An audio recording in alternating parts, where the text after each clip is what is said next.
अस्सलाम वालेकुम सर जी। वालेकुम अस्सलाम। सर जी स्क्रीन शो नहीं हो रही। जी बेटा मैं अभी करता हूँ शो।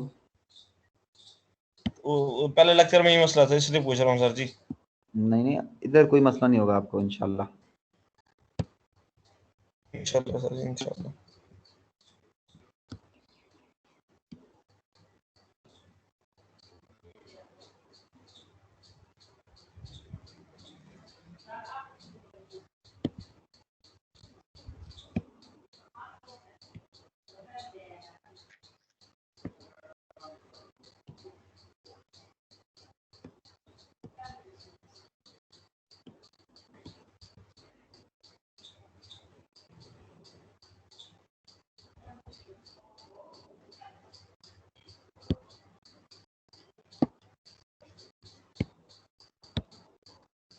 हाँ जी, हो रही है स्क्रीन शो?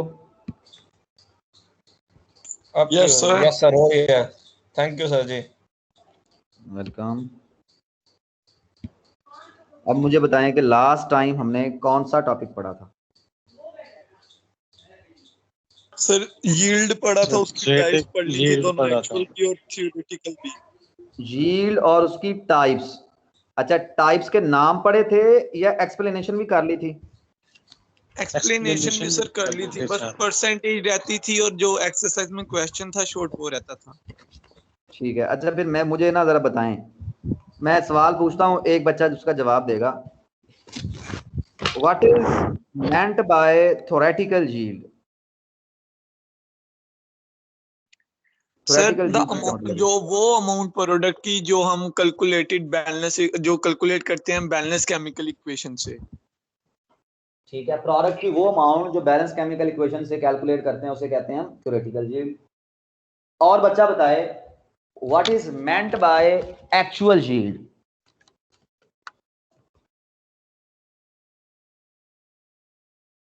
हाँ जी, या मैं पूछूं नाम लेके? एक्चुअल यील्ड का क्या मतलब सर होता है? मैं बता दूं, जी जी बता दें।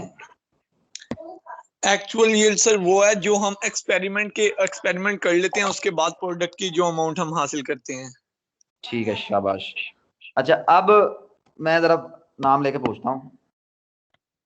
ये 481, ये बच्चा बताए कि कौन सी यील्ड कम होती है, कौन सी ज्यादा होती है? सर एक्चुअल यील्ड ज़्यादा होती है, थियोरेटिकल यील्ड ज़्यादा होती है, एक्चुअल कम होती है। थ्योरेटिकल यील्ड ज्यादा होती है और एक्चुअल यील्ड कम होती है। कम होती है। शाबाश। चलें जी,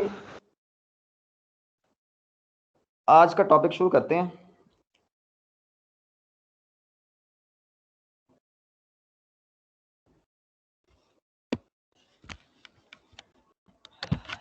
आज एक शॉर्ट क्वेश्चन पढ़ना है हमने, थ्योरेटिकल और एक्चुअल से related.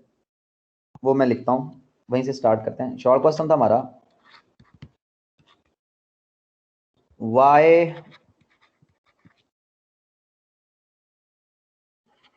actual yield is always less than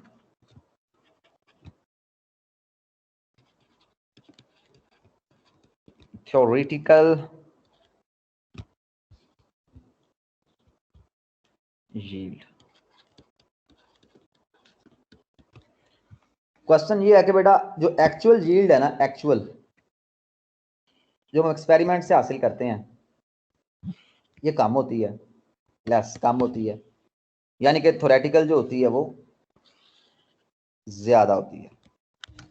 मैं आपको ना एक फिजिकल एग्जांपल देता हूं ताकि कॉन्सेप्ट क्लियर हो, और उसके बाद हम इसको जैसे लिखना है आपने बोर्ड के अंदर, मैं वैसे ही आपको बताऊंगा कि इसमें आपने कौन कौन से पॉइंट लिखने हैं। देखें जी, सपोज करें हमने ना खीर बनानी है। खीर दूध से बनती है। मैंने आपको 200 ग्राम राइस दिए, मैंने आपको 1000 ग्राम मिल्क दिया, दूध। मैंने आपको जनाब 200 ग्राम शुगर दी। मैंने आपको 200 ग्राम पानी दिया, वाटर। और मैंने कहा जाओ भाई खीर बना के लाओ। आप खीर बनाने चले गए और पीछे मैंने कैलकुलेशन की। मैंने कहा जब ये बंदा खीर बना के आएगा ना, उसके पास खीर होनी चाहिए 200, 1000, 1200, 200, 1600 ग्राम खीर होनी चाहिए। तो ये चूंकि मैंने कैलकुलेशन की है थ्योरी से, तो ये थ्योरेटिकल, इसको आप फिजिकल एग्जांपल में कह सकते हैं, ये थ्योरेटिकल मैं सोच के बैठा था, ये थ्योरेटिकल रीड। अच्छा, ये एग्जांपल आपने एग्जाम में कोट नहीं करनी। जब भी आपको कोई फिजिकल एग्जांपल दी जाए उसको कोट नहीं करते होते, आपने एग्जाम में वही एग्जांपल कोट करनी है जो आपकी बुक में है, जो केमिकल एग्जांपल है। तो ऐसी चावलों वाली या शामियों कबाब वाली एग्जांपल आपने नहीं लिखनी। जैसे लिमिटिंग रिएक्टेंट पढ़ा था ना हमने, उसमें कबाब वाली एग्जांपल थी, तो कबाब वाली एग्जांपल आपने चाहे बुक के अंदर भी है, वो सिर्फ समझाने के लिए आपने केमिकल एग्जांपल ही देनी है। तो आप खीर बनाने चले गए। मैंने पीछे सोचा कि जो खीर आएगी वो होगी 1600 ग्राम, लेकिन जनाब जब खीर बना के लाए, एक्चुअली जब कुकिंग करके आए आप, तो जनाब के पास खीर थी सिर्फ और सिर्फ 1000 ग्राम। अभी 1000 ग्राम क्या है? दिस इज एक्चुअल यील्ड जो आप कुकिंग करके लेके आए हैं। अब बेटा देखो 1600 आनी चाहिए थी, हैं 1000 लेके आए आप, तो मार खाने के आपके इरादे हैं। 100 ग्राम 1000 ग्राम, आपने 1000। अच्छा, 1600 से 1000 आप लेके आए, मतलब अब 600 ग्राम गायब करके आए। अब ये जो 600 ग्राम गायब करके आए ना, इसके पीछे बहुत सारी वजूहात हैं। पहली वजह, आपने जब जाके कुकिंग शुरू की, चावल धोए, चावल वेस्ट कर दिए। चावल को रिएक्टेंट समझ लो। आपने जनाब दूध छाना, दूध जो है फिल्टर छाना मतलब फिल्टर किया ताकि उसमें कोई तिनका वगैरह ना हो, तो उसमें गड़बड़ कर दिया आपने छाने में, वो वेस्ट कर दिया। चीनी आपने डालने लगे जब खीर के अंदर, तो वेस्ट कर दी। इस तरह पानी आपने पूरा नहीं भरा।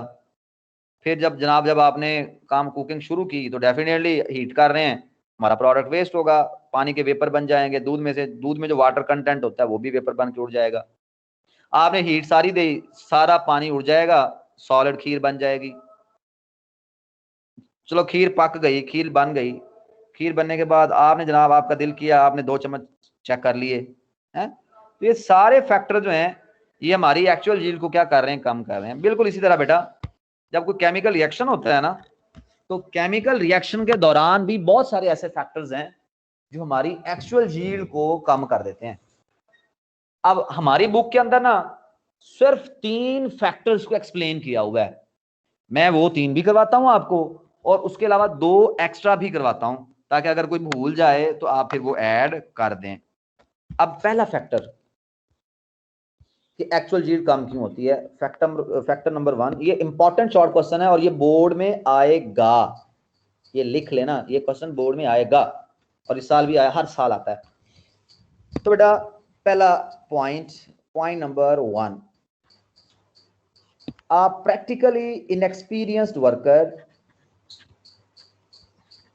a practically inexperienced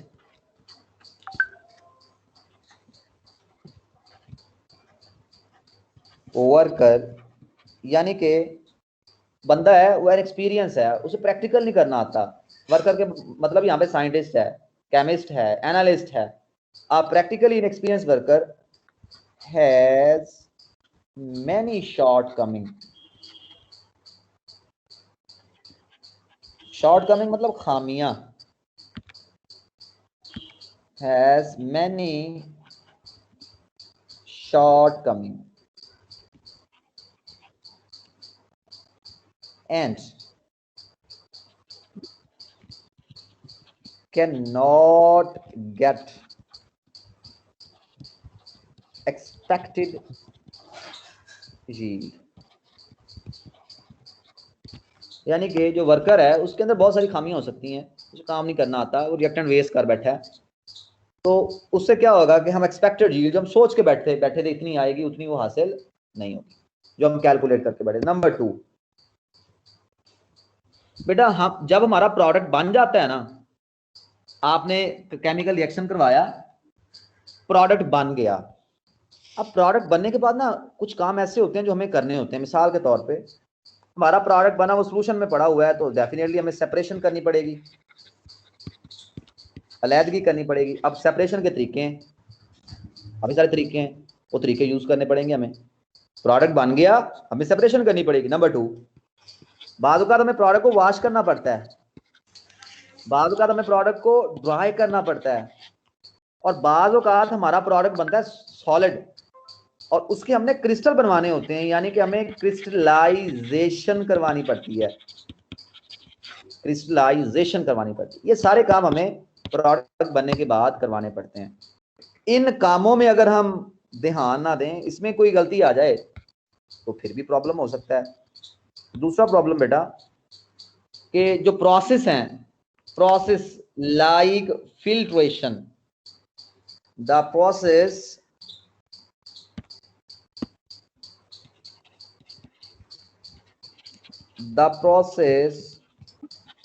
like filtration, जो फिल्ट्रेशन का प्रोसेस है। अच्छा, फिल्ट्रेशन के बाद, फिल्ट्रेशन मतलब छानना, हम सेपरेशन करना चाहते हैं, सेपरेशन बाय डिस्टिलेशन। डिस्टिलेशन मतलब अलैदगी, डिस्टिलेशन टेक्निक है, distillation is a separation technique, separation by distillation. मैं रिपीट कर रहा हूं, डिस्टिलेशन सेपरेशन की टेक्निक है। फिर डिस्टिलेशन की टाइप्स हैं आगे। फ्रैक्शनल डिस्टिलेशन, इसमें क्या करते होते हैं, मेल्टिंग पॉइंट की बेस पे, बॉइलिंग पॉइंट की बेस पे सेपरेट करते हैं। वैक्यूम डिस्टिलेशन, स्टीम डिस्टिलेशन, ये सारी क्या है, टाइप्स हैं डिस्टिलेशन की। डिस्टिलेशन अलैदगी का तरीका है, बस अलैदगी का तरीका है, आपने याद रखना है यहाँ पे। Distillation is separation technique.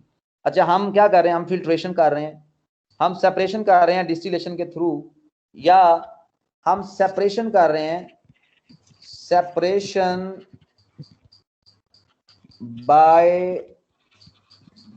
Separating funnel. ये सेकंड चैप्टर में हम पढ़ेंगे, सेपरेटिंग फनल वाली सेपरेशन। इसमें सेपरेटिंग फनल होती है कुछ इस तरह की, ये जनाब ऐसे होती है सेपरेटिंग फनल, आपको बना के दिखा रहा हूं।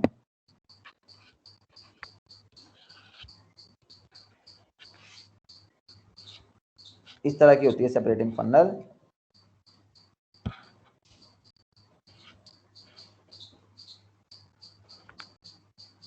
यहाँ पे इसका स्टॉपर लगा होता है, ढक्कन, यहाँ पे इसका वॉल्व होता है, स्टॉप कॉक कहते हैं इसे। अच्छा, फर्स्ट किया, इसके अंदर दो मिक्सचर पड़े हैं, एक ये येलो पड़ा हुआ है और एक ये नीचे ग्रीन पड़ा हुआ है।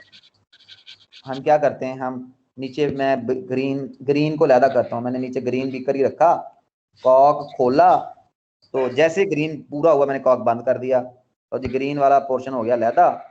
जब ग्रीन वाला पोर्शन लैदा हो जाएगा तो मैंने ये ग्रीन वाला पोर्शन हटाया अंदर से, ये ग्रीन वाला ये लैदा हो गया, और जो येलो वाला पोर्शन है वो जरा नीचे यहाँ पे आ जाएगा। तो ग्रीन वाला पोर्शन मैंने ये ग्रीन बीकर में लैदा कर लिया। अब येलो हमने निकालना है, तो ये अब हमने येलो निकाल लिया। तो ये है सेपरेशन थ्रू सेपरेटिंग फनल। तो हमें बाद औक़ात सेपरेशन करनी पड़ती है सेपरेटिंग फनल को इस्तेमाल करते हुए। हमें जनाब वॉशिंग करनी पड़ती है, धोना पड़ता है, हमें वॉशिंग करनी पड़ती है। वॉशिंग अगर कर ली है, फिर हमें ड्राइंग करनी पड़ती है, ड्राइंग खुश्क करना पड़ता है। खुश्क करने के दौरान भी हम प्रोडक्ट, अगर प्रोडक्ट हमारा वोलाटाइल है, यानी कि उसके वेपर बनते हैं, तो ड्राई करने के दौरान हम हीट देते हैं, तो उससे हमारे प्रोडक्ट के वेपर बन जाएंगे। ड्राइंग के बाद जनाबे वाला हम क्रिस्टलाइजेशन हमने करनी होती है, क्रिस्टल बनवाने होते हैं। आर क्रिस्टलाइज, ड्राइंग के बाद ड्राइंग एंड क्रिस्टलाइजेशन, या आर क्रिस्टलाइजेशन भी कह सकते हैं, एंड क्रिस्टलाइजेशन इफ, अगर not carried out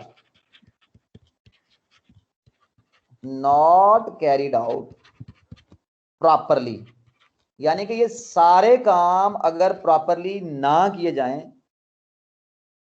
can reduce the actual yield, या can decrease the decreases the actual yield। ये दूसरा बेटा पॉइंट है, ये मैं बुक वाले पॉइंट लिख रहा हूं उठा के as it is. Point number 3 बेटा, हम प्रोडक्ट बना रहे थे वाटर, फॉर एग्जांपल आप प्रोडक्ट बना रहे थे वाटर, लेकिन वाटर के साथ साथ हाइड्रोजन H2O2 भी बन रहा है, वो H2O2 बाय प्रोडक्ट है। बाज़-औक़ात ना हम जब रिएक्शन करवा रहे होते हैं तो साइड रिएक्शन हो जाता है, साइड रिएक्शन से साइड प्रोडक्ट बनता है। साइड प्रोडक्ट वो वाला प्रोडक्ट होता है जो हमें नहीं चाहिए होता। तो अगर साइड रिएक्शन हो जाए तो साइड प्रोडक्ट बनेगा। जब साइड प्रोडक्ट बनेगा तो हमारा जो असल प्रोडक्ट है उसकी मिकदार तो कम हो गई ना, क्योंकि कुछ रिएक्टेंट साइड प्रोडक्ट बनाने में यूज हो जाएंगे। तो हम तीसरा पॉइंट क्या लिख सकते हैं, साइड रिएक्शन में अक्कर एंड रिड्यूस, और कम हो जाएगी, रिड्यूस द एक्चुअल यील्ड, और एक्चुअल यील्ड को क्या कर देगा, कम कर देगा। नंबर 4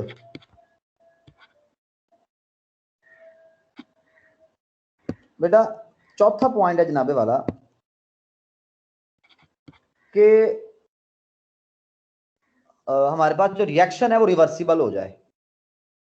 जो रिएक्शन है वो रिवर्सिबल, जब रिएक्शन रिवर्सिबल हो जाएगा तो हमारा सारा रिएक्टेंट प्रोडक्ट में कन्वर्ट नहीं होगा, लिहाजा हम यील्ड, एक्सपेक्टेड यील्ड हासिल नहीं कर पाएंगे। तो reversibility of reaction, reversibility of reaction can reduces the actual yield। 4 हो गए। पांचवा बेटा, बाद रिएक्शन होते हैं कि वो खुश्क माहौल में होना चाहते हैं, मतलब नमी की गैर मौजूदगी में होना चाहते हैं, और अगर हम वो रिएक्शन सर्दियों में करवाएं तो सर्दियों में तो बहुत ज्यादा नमी होती है। बाद रिएक्शन होते हैं वो कम टेम्परेचर पे होना चाहते हैं, हम गर्मियों में करवा दें, गर्मियों में ज्यादा टेम्परेचर होता है। यानी कि अगर माहौल की कंडीशन साजगार नहीं है, इन्वायरमेंटल कंडीशन अनसूटेबल है, तो unsuitable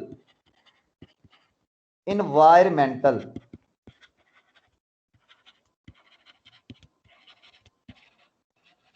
conditions also reduces the actual yield। 5 हो गए। छठा भी लिख सकते हैं आप, छठा पॉइंट नंबर 6 बेटा, फॉल्टी अपरेटस। पॉइंट 6 है हमारा, अगर अपरेटस आपका ठीक नहीं है, फॉल्टी अपरेटस जो है वो भी आपकी एक्चुअल यील्ड को क्या कर सकता है, कम कर सकता है। पहले 3 पॉइंट बड़े इंपॉर्टेंट हैं, और आगे वाले 3, अगर पहले 3 में से कोई भूल जाए तो आगे वाला 1 आप लिख सकते हैं। टोटल 4 पॉइंट लिखने होते हैं शॉर्ट क्वेश्चन में, आप 6 लिख देंगे तब भी कोई मसला नहीं है। लो जी, अब इसका स्क्रीनशॉट ले लो आप।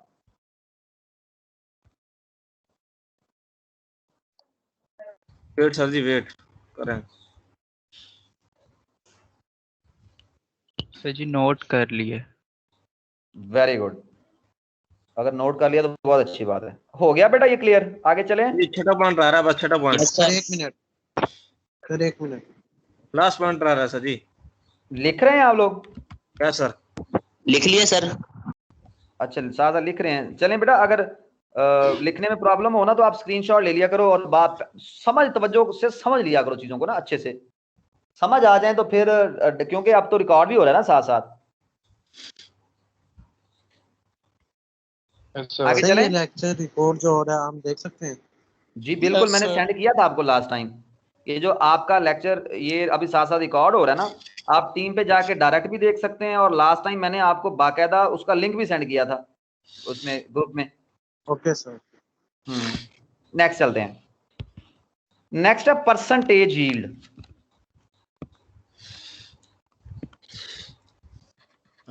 ये इंपॉर्टेंट है, तवज्जो कीजिएगा।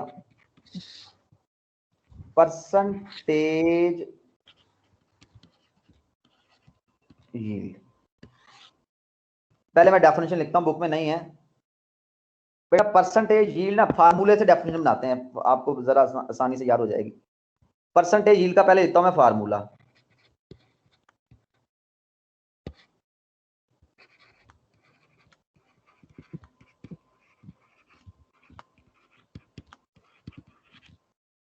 इज इक्वल टू,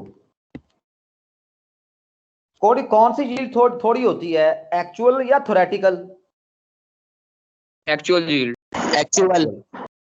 अच्छा, तो एक्चुअल आएगी ऊपर,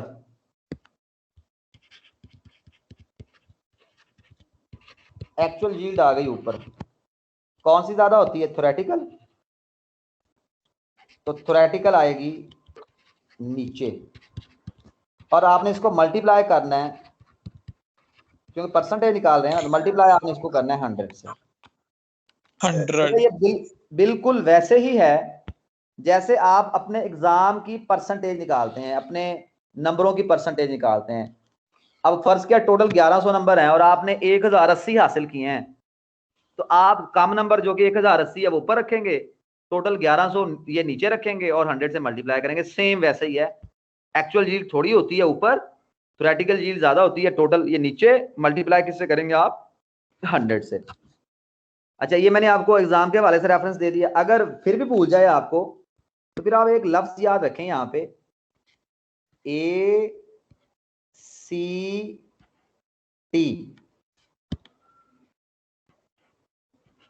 क्या बन गया भला, act, ACT, act.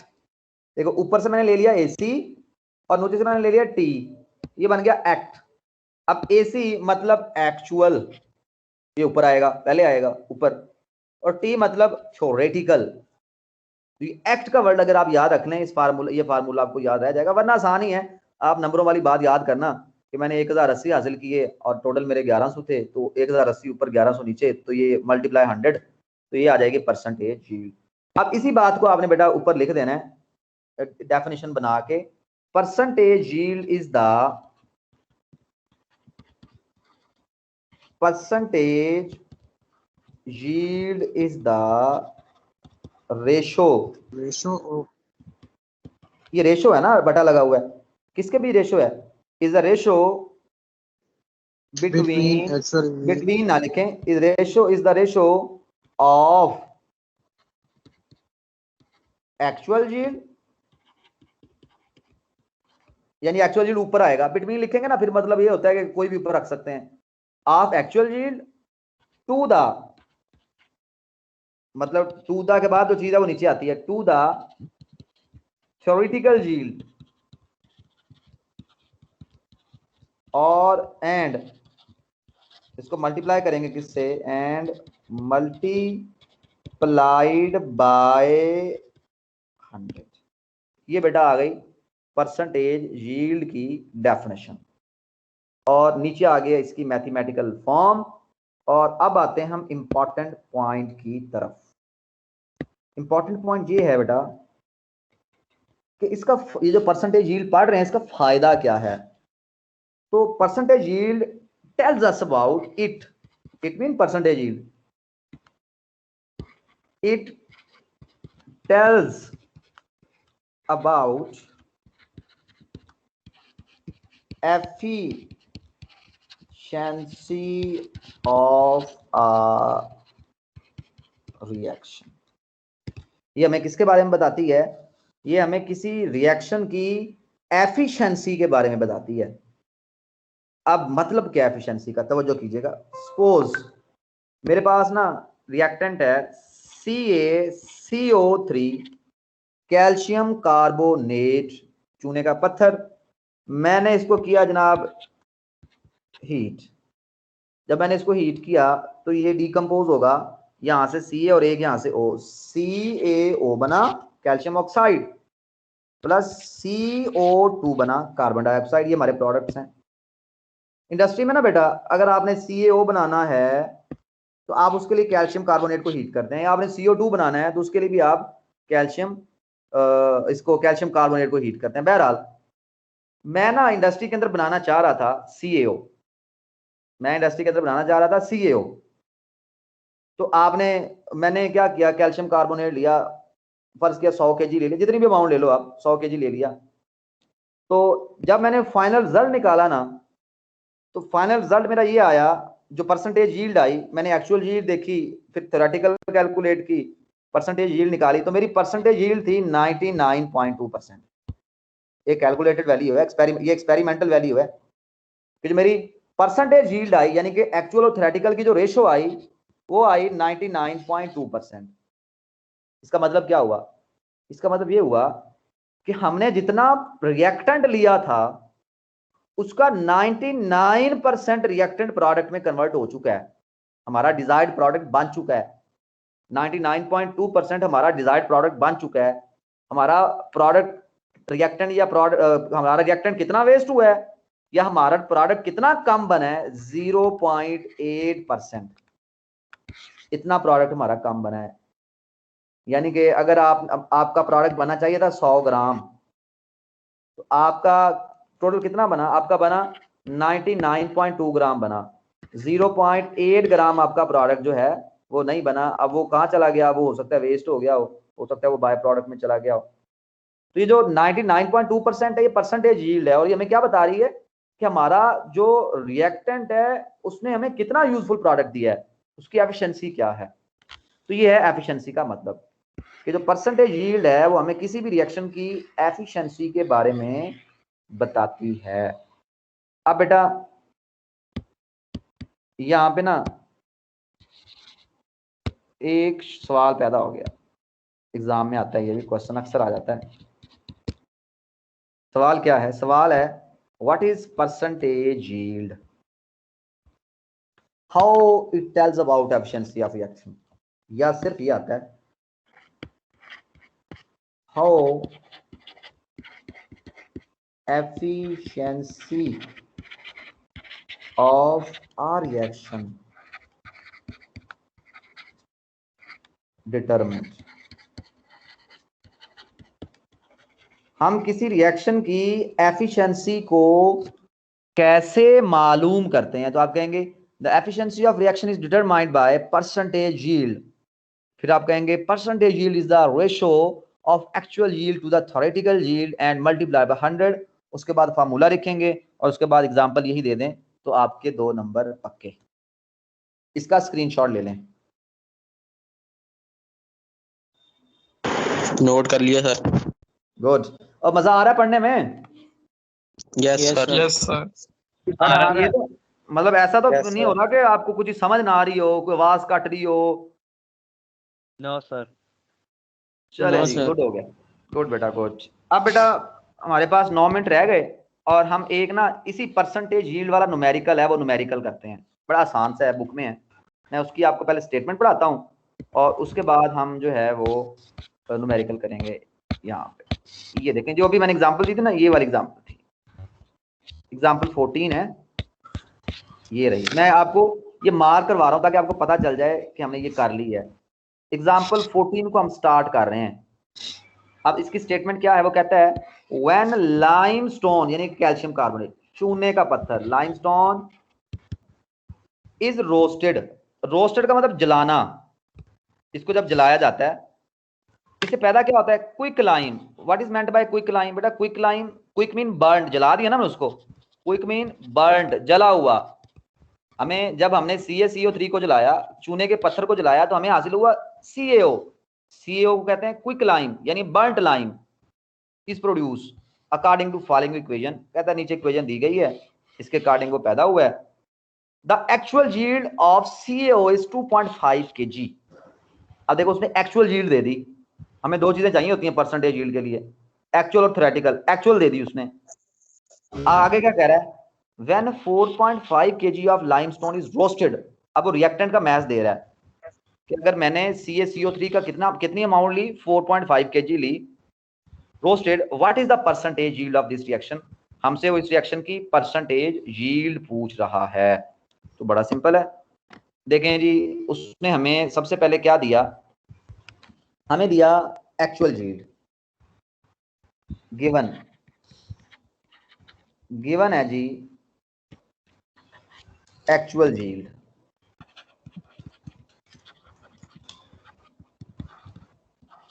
Actual yield उसने कितनी दी है जनाबे वाला, एक्चुअल यील्ड उसने दी है 2.5 kg, 2.5 kg। अच्छा एक्चुअल यील्ड है किसकी, CaO की, ऑफ CaO कितनी है 2.5 kg। अगर ग्राम में कन्वर्ट करें, ग्राम में कन्वर्ट कर लेना है आपने, ग्राम में कैलकुलेशन करनी है, के की जगह 1000 लिखेंगे, 2.5 multiplied by 1000 is equal to 2500 gram, 2500 gram. ये हमारी क्या आ गई, ये हमारी आ गई जनाब एक्चुअल यील्ड। अब वो दे और क्या चीज दे रहा है, और वो दे रहा है mess of CaCO3, mess of CaCO3 यानी रिएक्टेंट का मैस दे रहा है कितना, देखें 4.5 kg, 4.5 kg 1000 से मल्टीप्लाई करेंगे तो 4.5 multiplied by 1000 is equal to 4500 gram. अब ये थ्योरेटिकल यील्ड नहीं है, ये तो CaCO3 का मैस है। हमसे वो क्या पूछ रहा है, हमसे वो पूछ रहा है what is the percentage yield, percentage yield क्या है। अब हम जानते हैं कि जो परसेंटेज यील्ड है ना, परसेंटेज यील्ड निकालने के लिए हमारे पास एक्चुअल यील्ड होनी चाहिए और होनी चाहिए थ्योरेटिकल यील्ड होनी चाहिए जनाब। अब हमारे पास क्या एक्चुअल है, बिल्कुल है, और 100 से मल्टीप्लाई करना है। क्या एक्चुअल है, बिल्कुल है 2500। क्या थ्योरेटिकल है, नहीं है। और हम थ्योरेटिकल को कैसे कैलकुलेट करते होते हैं जरा बताओ मुझे। बैलेंस केमिकल इक्वेशन से। शाबाश, थ्योरेटिकल के लिए हमें चाहिए बैलेंस केमिकल इक्वेशन। अब आप बैलेंस केमिकल इक्वेशन लिखो यहाँ पे, वो दे उसने दी है, खुद दी है, देखो CaCO3 ये सॉलिड है, CaO ये इसको हीट करेंगे तो बनेगा CaO, ये सॉलिड है, CO2 ये भी सॉलिड है, तो ये इक्वेशन वो आपको देगा। इक्वेशन क्या है, CaCO3 सॉलिड, अब इसको हीट किया, रोस्ट किया, CaO कैल्शियम ऑक्साइड ये भी सॉलिड होता है, प्लस CO2 ये गैस होती है, ये चीज बन गई। बेटा 50वें लेक्चर एंड होना ये है ना। Yes sir. चलें टाइम हो गया है, इसको इंशाल्लाह हम कल कंटिन्यू करेंगे। बेटा इसको हम कल कंटिन्यू करेंगे क्योंकि आपके नेक्स्ट टीचर का लेक्चर आ जाएगा, तो अभी एग्जांपल का मेन पोर्शन रहता है। अभी हमारा ब्रेक है। अच्छा ब्रेक नहीं सर, ब्रेक है। चले फिर कर लेते हैं, फिर कर लेते हैं। अच्छा अब बेटा हमने ना इस बैलेंस केमिकल इक्वेशन से क्या चीज कैलकुलेट करनी है। अच्छा एक चीज यहाँ पे नोटिस कीजिएगा जरा, CaCO3 सॉलिड है, इसको हमने किया हीट, हमें हासिल हुआ CaO, ये भी सॉलिड होता है, कुछ बुक्स में ना G लिखा होगा गैस, तो वहां पे S कर लेना, और CO2 ये गैस होती है। अब ना जरा तवज्जो कीजिए, आपको मोलर मैस आना चाहिए CaCO3 का। आप लिखें जी molar mass of CaCO3, molar mass of CaCO3 कितना होगा, कैल्शियम का होता है 40, कार्बन का होता है 12, एक ऑक्सीजन का 16, 3 से मल्टीप्लाई किया 48, तो ये टोटल हो गया 100 ग्राम पर मोल। ये आ गया मोलर मैस किसका, CaCO3 का। 40 और 12 52 और 48 100 हो गया। इसी तरह आपको मोलर मैस आना चाहिए, दूसरी चीज जिससे हमें इंटरेस्ट है, हमारा इंटरेस्ट ये चीज है, एक ये वाली चीज, मोलर मैस दोबारा बता दें। जी बेटा मोलर मैस जो है ना CaCO3 लिखा ना आपने 14 प्लस 12, दोबारा रीड कर दें इसको। कैल्शियम इसका होता है 40, ठीक है। कार्बन इसका होता है 12, यस सर। एक ऑक्सीजन का 16, 3 ऑक्सीजन है, मल्टीप्लाई करेंगे 16 इंटू 3 ये हो जाएगा 48, तो 48 प्लस 12 52, 52 48 प्लस 12 62, सॉरी 60, 60 प्लस 40 100, या इस तरह कर लें 40 और 12 52, 52 और 52 प्लस 6 48 100 100 हो गया total. Clear? Thank you sir. Yes sir. Next, अब हमारा इंटरेस्ट है सीएओ। अब सीएओ का मोलर मैस भी निकालें, CO2 की जरूरत हमें नहीं है, तो molar mass of CaO, calcium का बेटा 40, ऑक्सीजन का 16, तो ये हो गया 56 ग्राम पर मोल। ये चीजें आपको आनी चाहिए। अब अगला पोर्शन करते हैं हम। अब आगे दोबारा मैं बैलेंस केमिकल इक्वेशन लिखता हूं। इक्वेशन है जी CaCO3 gives us CaO plus CO2। अब हम अपनी जनरल इंफॉर्मेशन लिखेंगे। इस CaCO3 का मैस कितना निकाला हमने? 100। इसका 100 ग्राम पर मोल। इसका कितना निकाला?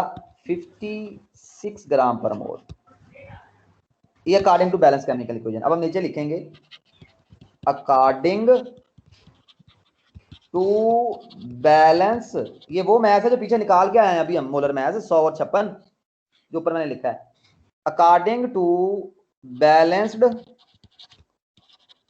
Chemical equation, balance chemical equation के मुताबिक अगर 100 ग्राम हो कैल्शियम कार्बोनेट का तो हमें CaO कितना देगा? 56 ग्राम।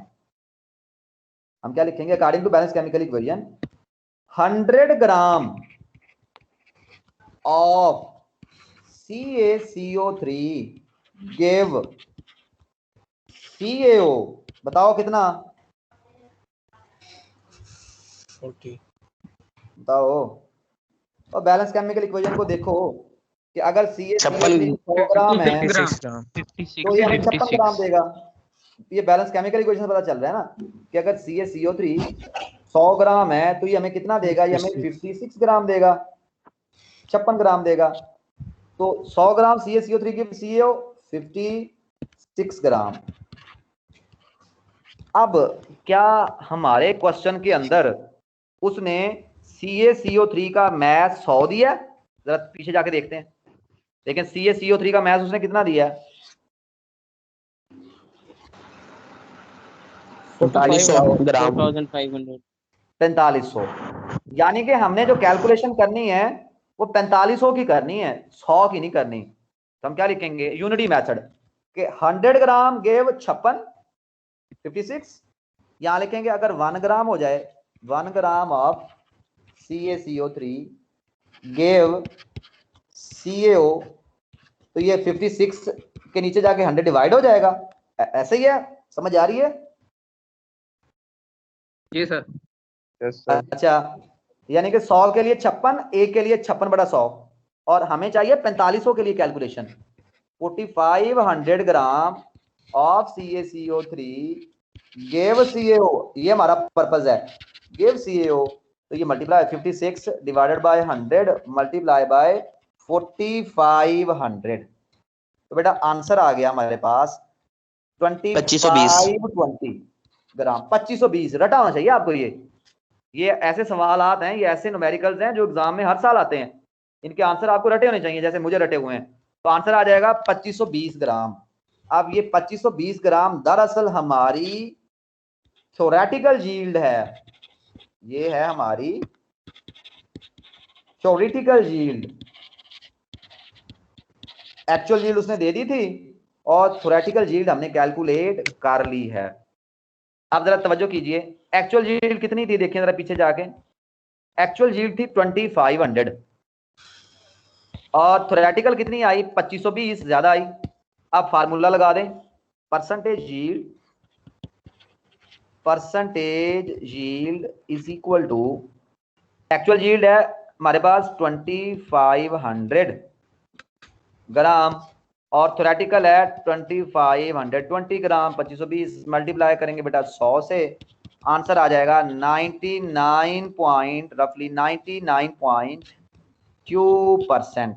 This is our percentage yield. यही मैंने पीछे आपको परसेंटेज यील्ड में एग्जांपल दी थी। हाँ जी, ये सवाल समझ आया? Yes sir. Yes sir. ये देखो ये लिखा हुआ सारा, ये एग्जांपल 14 और ये सारा पहले उसने गिवन डाटा लिखा, फिर देखें 100 ग्राम के 56, 1 ग्राम से 56/100, 4500 से 4500 मल्टीप्लाई हो गया, फिर आगे ये सारी उसने कैलकुलेशन किया, आंसर 99.2। ओके है? Yes sir. Yes sir. अब जरा एक्सरसाइज में आए, सर क्वेश्चन नंबर 22 देखें जरा। ये आपने टाइम हो करना गया। है, घर बैठ के आज करना है। ये बिल्कुल इसका भाई है, सेम है, सिर्फ वैल्यू चेंज है और केमिकल चेंज है। तवज्जो कीजिए। Silicon carbide is an important ceramic material. Ceramic material जिससे बर्तन बनते हैं, जिससे बेसन बनते हैं, जिससे फ्लश बनते हैं। ये इंफॉर्मेशन है, एमसीक्यू में आ सकता है कि सिलिकॉन कार्बाइड कौन सा मटेरियल है? सिरामिक मटेरियल है। It is produce by allowing sand. ये कैसे बनता है? जब आप सैंड का रिएक्शन करवाते हैं SiO2 का, किससे? कार्बन से, एट हाई टेम्परेचर। देखें, SiO2 plus C gives us SiC plus CO। बेटा आप म्यूट करें।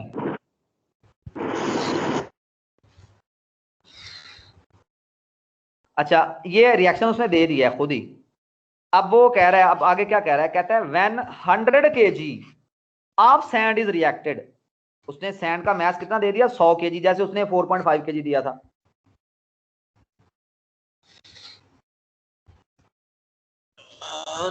प्रोड्यूस, ये आ गई हमारी एक्चुअल यील्ड।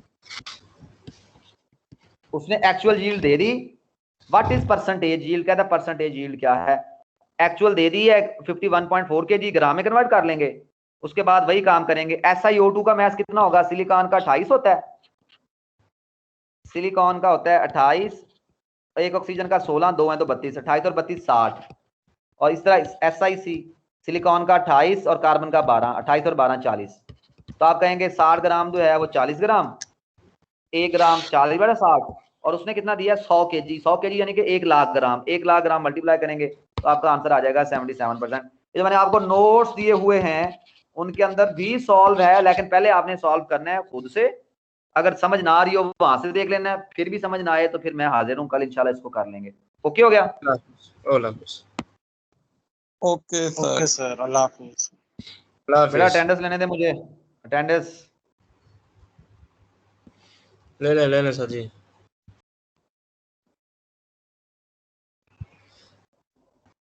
सर जी वो ग्रुप में जो आपने लिंक शेयर किया था ना अपना यूट्यूब वाला, आज दोबारा शेयर कर देना सर जी वो। अच्छा बेटा, चलें जी, ठीक है, अल्लाह हाफिज। होगी सर जी अटेंडेंस? जी हो गई है। ओके सर, अल्लाह हाफिज।